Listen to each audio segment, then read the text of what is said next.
भगवान गोमतेश्वर बाहुबली के इन बेटे बेटियों ने एक क्षण के लिए भी अपरिग्रह का सिद्धांत भुलाया नहीं।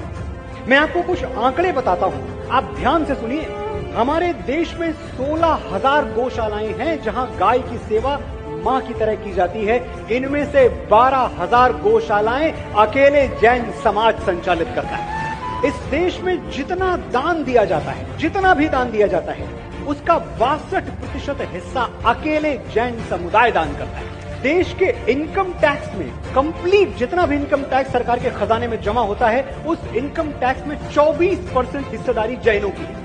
अगर मैं एक लाइन में बोलूं तो ये जो नया भारत है जिसके नव निर्माण में मैं और आप जुटे हुए हैं, इस नए भारत के निर्माण में 1/4 25% भागीदारी अकेली जैनों की है। और जैन गिनती में कितने हैं? 0.37%, यानी आधे प्रतिशत से भी कम। तो अगर मैं ये बात कहूं कि देश की तरक्की में, देश के विकास में, नए भारत के निर्माण में सबसे मेजॉरिटी कंट्रीब्यूशन उस माइनॉरिटी से आता है जिसे जैन कहते हैं, तो गलत नहीं है।